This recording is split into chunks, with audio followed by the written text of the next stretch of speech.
وہ اس سے بات کرنے کا سوچ ہی رہی تھی کہ سعدیہ نے اس کے والد ساجد شیرازی کے آنے کی اطلاع دی۔ وہ موقع کی نزاکت دیکھتے ہوئے اس کام کو کسی اور دن پر چھوڑتی بیرونی گیٹ کی طرف بڑھ گئی۔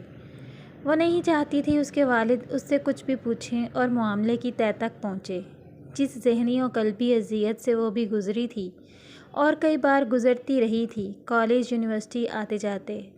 نہ وہ کبھی اپنے گھر والوں کو کچھ بتا پائی تھی، نہ کبھی بتانا چاہتی تھی، کیونکہ وہ چپ رہ کر اس اذیت کو اپنے دل میں دفن کر کے رو رو اپنے اللہ سے ان مردوں کی شکایت کرتی اور اپنے تمام مسلمان بہنوں اور غیر مسلم عورتوں کے لیے صبر اور حوصلہ اور ان کی عصمتوں کی حفاظت اور ان ظالم مردوں اور ان کے آنے والی بے راہ روی کے شکار نسلوں کے لیے ہدایت مانگتی تھی۔ وہ جانتی تھی کہ دنیا مکافات عمل ہے۔ انسان کا کیا ہوا اچھا یا برا عمل آگے اس کے سامنے پلٹ کر واپس آتا ہے، کبھی خود اسی سے بدلے کی صورت میں، کبھی اس کی اولاد کی صورت میں۔ ہوس کے پجاری دوسروں کی عزتوں کے ساتھ کھیلتے یہ بھول جاتے ہیں کہ انہیں تو ایک نہ ایک دن اپنے کیے کی سزا مل کر رہے گی، اس دنیا میں بھی اور آخرت میں بھی، کیونکہ اللہ کچھ نہیں بھولتا، نہ مظلوم کا درد و پکار اور نہ اس کی آہ و آنسو، اور نہ ظالم کا ظلم، وہ بے شک ظالم کو نہیں چھوڑتا، مگر اس ظالم کے ظلم کا خمیازہ کبھی کبھی اس کی بہنوں بیٹیوں کو بھی بھگتنا پڑ جاتا ہے، جب کوئی اور اس کی عزتوں کے ساتھ کھیلتا ہے۔ راہ چلتی معصوم لڑکیوں کو نازیبا جملے کسنے اور جنسی ہراساں کرنے والے بے غیرت لوگ، مرد ذات کو بدنام کرنے والے، یہ نہیں جانتے کہ بالکل انہی جیسے دوسرے مردوں کی وجہ سے ان کی بہنیں اور بیٹیاں گھر میں چھپ چھپ کر روتی ہوں گی، مجبوری میں بھی گھر سے نکلنے سے ڈرتی ہوں گی۔ ابرش بھی دوسری معصوم لڑکیوں کی طرح یہ نہیں چاہتی تھی کہ جو اذیت وہ محسوس کرتی رہی، وہ اذیت اس کے گھر والوں کو چھو کر بھی گزرے۔ وہ اکثر اپنی چھوٹی بہنوں کو باتوں باتوں میں باہری دنیا کی برائی، لوگوں کی عجیب نظروں اور طعنوں، خاص کر کے مردوں اور لڑکوں کے تنگ کرنے، جملے کسنے اور دیگر اخلاق سے گری ہوئی نازیبا حرکات اور سنے سنائے یا خود آنکھوں دیکھے واقعات کے بارے میں بتاتی اور ان سب سے بچنے اور محتاط رہنے کے طریقے سمجھاتی۔ اس نے ان کو سمجھا رکھا تھا کہ کسی قسم کی کوئی بھی اچھی یا بری وہ اسے کھلے دل سے بغیر کسی ڈر و خوف کے ضرور شیئر کرے۔ وہ خود بھی ہر بات دعا سے ضرور شیئر کرتی تھی، لیکن آج جو کچھ ہوا، اتنی بہادر ہونے کے باوجود بھی اس سے بہت ڈر چکی تھی۔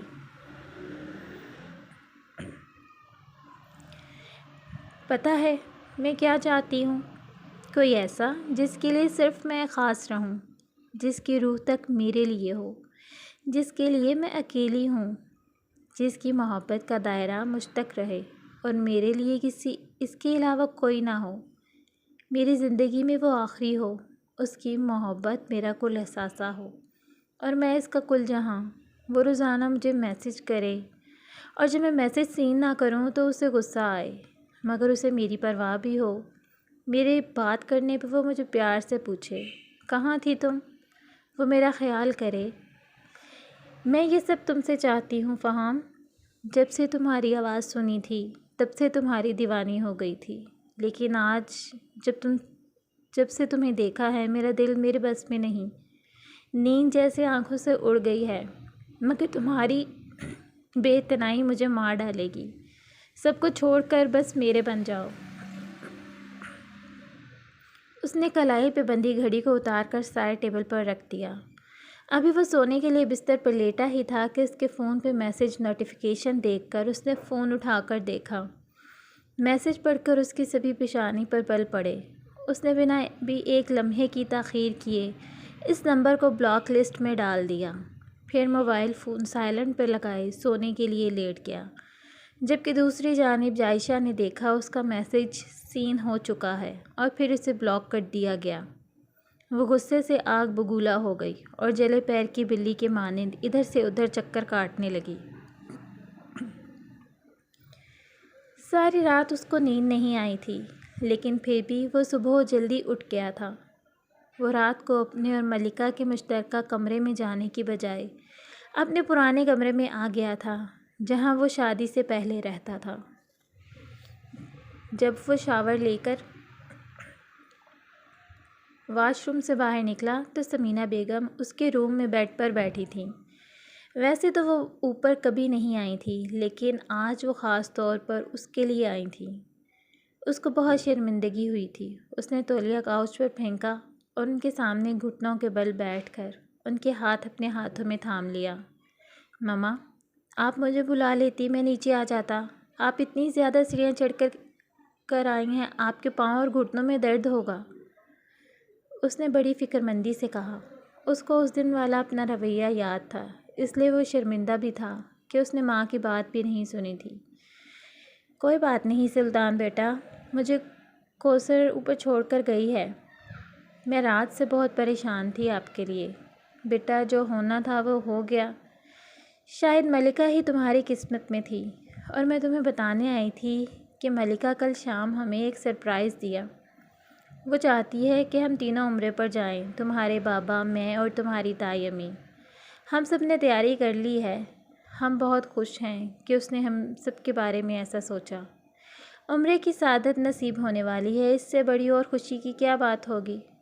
میں وہاں جا کر اپنے بیٹے کی دائمی خوشیوں کے لیے دعا کروں گی۔ انشاءاللہ میرے بیٹے کو دنیا اور آخرت کی تمام خوشیاں ملیں گی۔ انہوں نے سلسبیل کے چہرے کو اپنے ہاتھوں میں لے کر محبت بھرے انداز میں کہا۔ اس کی آنکھیں اب بھی بہت سرخ تھیں۔ وہ جانتی تھی کہ وہ اس سے زبردستی کے رشتے سے ناخوش تھا۔ اس بات کو انہیں بھی بہت دکھ تھا۔ وہ یہ بھی جانتی تھی کہ سلسبیل بہت اپسٹ ہے، پر وہ ان کی وجہ سے اپنے ہی چہرے سے ظاہر نہیں ہونے دے رہا تھا، کیونکہ وہ ان سے بہت پیار کرتا تھا۔ ماما، آپ جانتی ہیں مجھے محبت ہو گئی ہے۔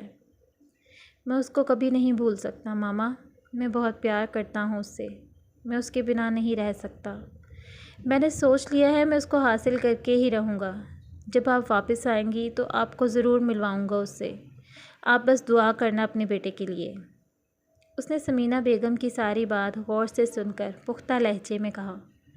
اس کے ایک ایک لفظ سے محبت ظاہر ہو رہی تھی۔ وہ نیچے سے اٹھ کر ان کے پاس بیٹھ گیا اور ان کو اپنی باہوں کے گھیرے میں لے لیا۔ میری یہی دعا ہے کہ اللہ تعالیٰ تمہارے حق میں جو بہتر ہو وہی فرمائیں، اور جوڑیاں تو آسمانوں پہ بنتی ہیں، اور انسان زمین پر خود سے اپنی پسند سے رشتوں کو جوڑنے کی ناکام سی کوشش کرتا ہے۔ سب کچھ تو اوپر سے پہلے ہی طے ہوتا ہے۔ وہ بڑی رسانیت سے سلسبیل کو سمجھا رہی تھیں، کیونکہ زندگی کے بارے میں ان کا بہت زیادہ تجربہ تھا۔ وہ بھی ان کی بات سن رہا تھا، لیکن اس نے آگے کیا کرنا تھا وہ سوچ چکا تھا۔ ماما، آپ پریشان نہ ہوں، میں ٹھیک ہوں، مجھے کچھ نہیں ہوگا۔ اب آپ نے دکھی نہیں ہونا، اور جہاں تک بات قسمت کی ہے وہ میں اب خود بناؤں گا۔ اس نے سوچ سمجھ کر پرعزم ارادے سے سمینہ بیگم کو کہا۔ اس نے بہت یقین سے وعدہ کیا تھا اور اب وہ اس کو ہر حال میں پورا بھی کرے گا۔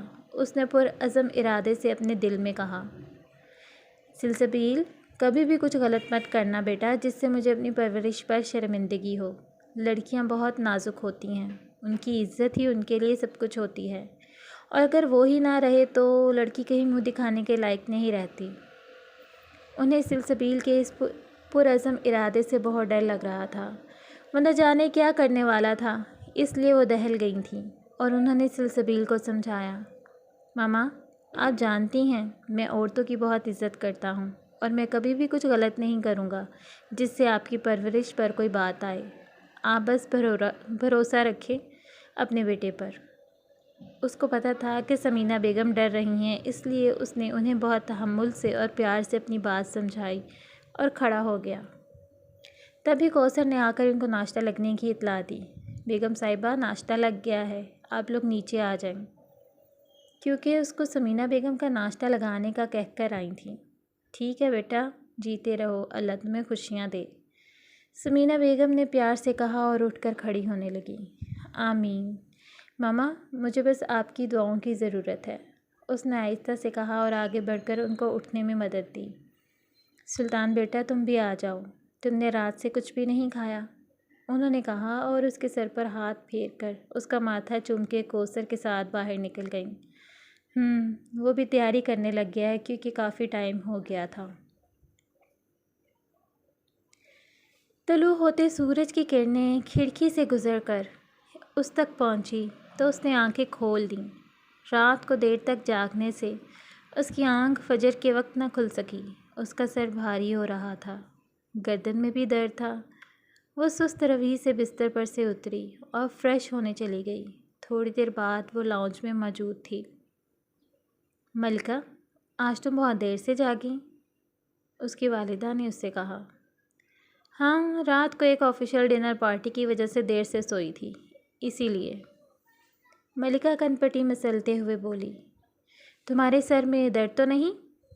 زالے بیگم نے اسے کن پٹی مسلتے ہوئے دیکھ کر کہا۔ نہیں، سلسبیل چلا گیا ہے کیا؟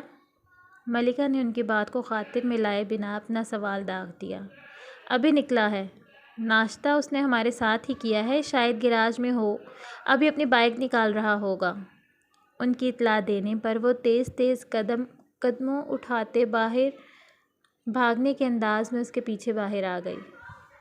سنو، اس نے اسے آواز دی تو سلسبیل سلطان نے پلٹ کر اس کی جانب دیکھا۔ اس نے فقط اتنا کہا اور سوالیہ نظروں سے اس کی جانب دیکھا۔ رک جاؤ، مجھے تم سے ضروری بات کرنی ہے۔ وہ سنجیدگی سے گویا ہوئی۔ میں نے آج ایک ضروری اسائنمنٹ سبمٹ کروانی ہے۔ وہ پلٹ کر سرد آواز میں دو بدو بولا۔ آج تمہارا کیا گیا وعدہ پورا کرنے کا دن آ گیا ہے اور میری بات زیادہ ضروری ہے۔ سلسبیل نے چونک کر اس کی جانب بغور دیکھا۔ میں ایسے ہی نہیں سب کو عمرے پر بھیج رہی۔ جو میں کرنا چاہتی ہوں وہ ان کی غیر موجودگی میں ہی اچھی طرح مکمل ہو سکتا ہے، اسی لیے انہیں یہاں سے بھیج رہی ہوں۔ But why? وہ برفیلی آواز میں بولا۔ ان سب کے نکلتے ہی آج ہم کورٹ میں جائیں گے، تمہارا نکاح ہے آج۔ اس کی بات سلسبیل سلطان کی سماعتوں پہ گویا بم بن کر گری تھی۔ واٹ؟ اسے اپنی سماعتوں پر گویا یقین کرنا دوبر ہو گیا تھا۔ کیا وہ واقعی جو وہ چاہتی تھی ویسا کرنا چاہتی تھی؟ اور وہ بھی اتنی جلدی؟ سلسبیل سلطان کی آنکھوں میں شعلوں کی سی لپک تھی۔ اس نے نماز پڑھی اور تلاوت کر کے کمرے سے باہر نکل آئی۔ اس نے صحن میں ایک سائڈ پر گلاب کے پودے لگائے ہوئے تھے، وہ ان کو پانی دینے لگ گئی۔ سبینہ کچن میں تھی۔ دعا کبھی کبھار ہی ناشتہ یا کھانا وغیرہ بناتی تھی۔ زیادہ تر سبینہ ناشتہ اور کھانا وغیرہ بناتی تھی کیونکہ اسے اسکول کے لیے بھی نکلنا ہوتا تھا۔ وہ ناشتہ کیے بنا ہی آج اسکول کے لیے نکل آئی تھی کیونکہ رات والے واقعے کے بعد اسے کہیں سکون نہیں مل رہا تھا۔ اب سکون اسے تب تک نہیں ملنا تھا جب تک کہ وہ جائشہ سے بات نہ کر لیتی۔ وہ اسکول پہنچی تو جائشہ اپنی کلاس میں جا چکی تھی۔ اس نے کسی فری پیریڈ میں اس سے بات کرنے کی ٹھان لی۔ پھر جیسے ہی ان دونوں کا فری پیریڈ ہوا، دعا نے گارڈن کی طرف جاتی ہوئی جائشہ کو مخاطب کیا۔ کیسی دوست ہو تم، جو اپنی دوست کی پیٹھ پر وار کرتی ہو؟ آستین کا سانپ؟ دعا آج اپنے آپ میں نہیں تھی، غصے سے پاگل ہو چکی تھی۔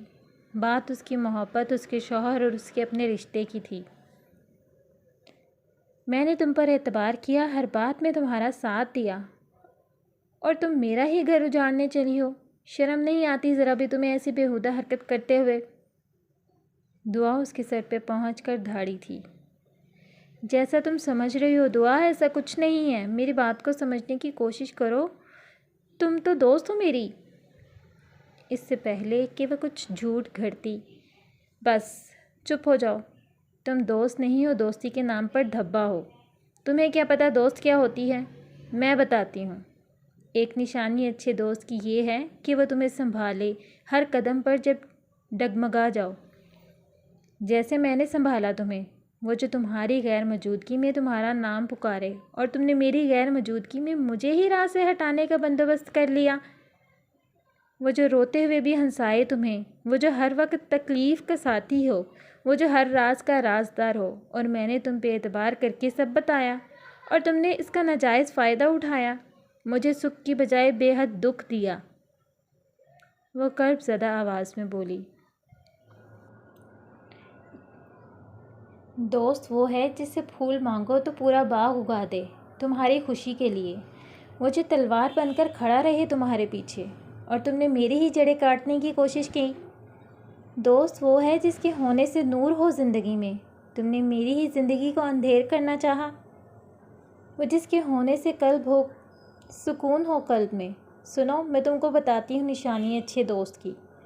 وہ دوست جس سے ملو تو غم بھول جاؤ، وہ جس کے آنے سے تم کھل جاؤ، وہ جو تم کو یوں دیکھے کہ معجزہ ہو کوئی، وہ جو تمہارے دکھ سکھ کا ساتھی ہو۔ سنو، میں تم کو بتاتی ہوں نشانی اچھے دوست کی۔ جو حوصلہ بنے جب تم لڑکھڑاؤ، وہ جو تمہاری کامیابی پر بھی تالیاں بجائے، مگر تم ان میں سے نہیں۔ دعا کا مان ٹوٹ گیا تھا، وہ بری طرح ٹوٹ کر بکھری تھی اور زاروں زار رونے لگی تھی۔ جائشہ سر جھکائے کھڑی تھی، وہ سر اٹھاتی بھی تو کیسے؟ وہ غلط تھی اور دعا کی باتوں نے اسے جھنجھوڑ ڈالا تھا۔ دعا پلیز مجھے معاف۔ وہ آگے بڑھی تھی، مگر دعا نے 2 قدم پیچھے لیے اور نفی میں سر ہلایا۔ آج میں نے زندگی میں سیکھتے سیکھتے سیکھ لیا ہے کہ ہر معصوم دکھنے والا انسان معصوم نہیں ہوتا۔ آپ کے سامنے اپنی مجبوریوں کا رونے والا ہر انسان مجبور نہیں ہوتا۔ ان بے چارگیوں کے پیچھے مکاریاں چھپی ہوتی ہیں۔ یہ بظاہر ہمدردی حاصل کرنے والے محض آپ کو اپنا ہمدرد بنا کر آپ کو استعمال کرتے ہیں، اور جب ایسے لوگوں کا مطلب ختم ہو جاتا ہے یا ان کی حقیقت سے آپ آشنا ہو جاتے ہیں تو وہ دنیا کے سامنے مظلوم بن کر آپ کو نیچا دکھانے اور گرانے کی کوششوں میں لگ جاتے ہیں۔ لیکن ان سب کے باوجود بھی ایک ذات آپ کے ساتھ ہمیشہ رہتی ہے، جو آپ کے وقار کی حفاظت کرتی ہے اور آپ کو ہر جگہ سرخرو کرتی ہے، اور ان سب دقتوں سے گزر کر ہمارا یقین اور پختہ ہو جاتا ہے۔ بے شک عزت اور ذلت خدا کے ہاتھ میں ہے۔ میں آج ہی یہ اسکول چھوڑ رہی ہوں کیونکہ اگلے ماہ میری رخصتی ہے، جو کہ تم نہیں چاہتی تھی کہ ہو۔ دوبارہ میرے سامنے مت آنا، کبھی بھی۔ وہ رندھی ہوئی آواز میں بولی تھی اور تیزی سے بھاگنے کے انداز میں وہاں سے نکل گئی۔ جائشہ اسے روک تک نہ سکی، اس میں ہمت نہیں تھی اب مزید اس کا سامنا کرنے کی۔ ڈیئر ریڈرز، کیسی لگی آپ کو آج کی کیس؟ کمنٹ سیکشن میں اپنی رائے سے ضرور نوازیے گا۔ آپ کی رائے کے منتظر آپ کے ادنیٰ سے رائٹر حنا اسد۔